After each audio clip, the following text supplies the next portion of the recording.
Aldous Huxley nos apresenta aqui o que é de fato um admirável mundo novo. Se com admirável você puder considerar muito prazeroso, mas sutilmente e escancaradamente problemático. Aqui a gente tem a elevação à enésima potência do capitalismo, ao ponto de se aplicar o método de ultraprodução capitalista na criação da vida humana, com fábricas gerando embriões e a fecundação desses fetos. Aqui esses embriões são manipulados para se tornarem os adultos que a sociedade precisa. Isso vai desde a esterilidade de 70% dos adultos até questões de porte físico, de desenvolvimento neurológico, de resistência a altas temperaturas, tudo isso para que no futuro aquela pessoa seja adequada ao tipo de trabalho que vão direcionar para ela. E o que essa manipulação do embrião não conseguir suprir, vários condicionamentos pavlovianos e hipnoses de sono vão fazer com que aquela pessoa tenha o tipo de pensamento que é adequado para aquela sociedade. Então, nesse mundo que a capacidade de reprodução e a educação dos jovens se tornam um direito e privilégio do Estado, a gente tem a criação de diferentes castas. Os alfas e betas, que são os únicos embriões individuais, eles exercem as profissões mais elitizadas daquela sociedade. Já os gamas, deltas e ipsos, que são a parte de baixo da pirâmide social, são todos como clones uns do outro, são embriões que são multiplicados diversas vezes para serem todos gêmeos, e eles fazem os serviços mais braçais de limpeza, manutenção, trabalho de fábrica, trabalho de minas. E então nesse mundo em que tudo é criado para a harmonia da sociedade, não existem estruturas individuais, não existe estrutura de família, de monogamia, todos são livres, não tem nenhuma restrição social para suprirem seus desejos. Existe um incentivo muito grande para promiscuidade, para ter várias relações sexuais, mas não para relações afetivas e emocionais entre as pessoas. Isso porque todos os seus desejos individuais e egoístas têm que ser reprimidos. Nada aí pode ir contra o funcionamento da sociedade. Um sentido de comunidade em que cada um pertence a todos. Mas curiosamente, e provavelmente como esse é um livro dos anos 30, tem muita pouca homossexualidade aqui nessa sociedade. Incentiva a promiscuidade, rejeição total à ideia da produção humana natural, assim. Todo mundo devia ser gay nessa história, né? Mas isso foi 80 anos atrás, a gente vai passar esse pano. Então, nesse mundo de felicidade e harmonia total, todos os sentimentos negativos são suprimidos com o soma. O soma que é uma substância psicoativa que traz relaxamento, que traz prazer, diminui o estresse, infelicidade, tudo mais que precisar. Tudo vai bem e bonito até que os nossos personagens principais tenham um encontro com uma outra civilização, mais antiga, mais tradicional, que não foi tocado por esse estado global que domina tudo. E aí aqui é a história que a gente vê de um choque de culturas, de uma mistura de pessoas que foram criadas em ambientes completamente diferentes. Então nesse mundo criado por Huxley, que tem o escancaramento do capitalismo ao ponto de Ford ser louvado como um deus, ele nos traz várias reflexões. Existe a reflexão sobre os direitos reprodutivos, em que aqui é escancarado, mas que faz a gente refletir sobre o papel do Estado, em que os pobres têm que ter muitos filhos para gerar mão de obra barata e formar aquela base da pirâmide, enquanto os mais ricos podem ter acesso a vários métodos contraceptivos para eles se reproduzirem a conta-gotas e eles só podem se dedicar a trabalhos mais especializados,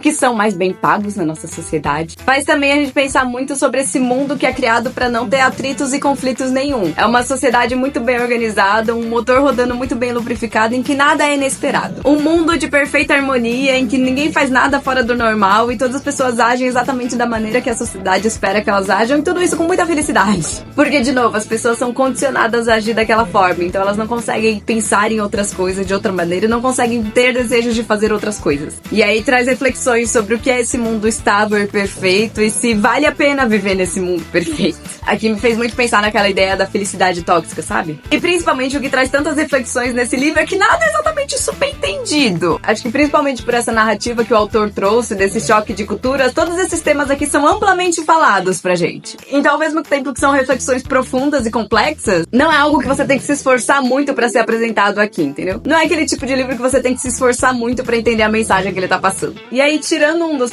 personagens principais que é super aficionado em Shakespeare e traz várias citações de Shakespeare de um jeito, assim, bastante esquisito aqui no meio da história, pra mim foi uma leitura muito interessante, muito curiosa de conhecer. Não à toa que esse é um clássico das distopias, que é muito conhecido, que mesmo sendo escrito 80, 90 anos atrás, na verdade eu acho que foi, continua muito interessante, com temas muito atuais pra gente pensar sobre. Então fica aqui de recomendação de leitura pra vocês, mas a única dica que eu vou deixar é que se vocês forem ler esse livro, não leiam nessa edição da Biblioteca Azul, que é um selo da Globo Livros. Ela é muito bonita, o roxo e o laranja são as cores que eu mais gosto, então me encantei por isso daqui quando eu vi. O único problema dela é que não existem margens internas. As margens externas são ótimas pra você segurar e conseguir ler, mas você precisa arregaçar o livro pra conseguir enxergar o que tá escrito aqui dentro. Eu tava lendo ele antes de dormir, deitada na cama, e tava bem difícil de conseguir enxergar isso daqui. Mas fora isso, fica aqui a recomendação dessa leitura.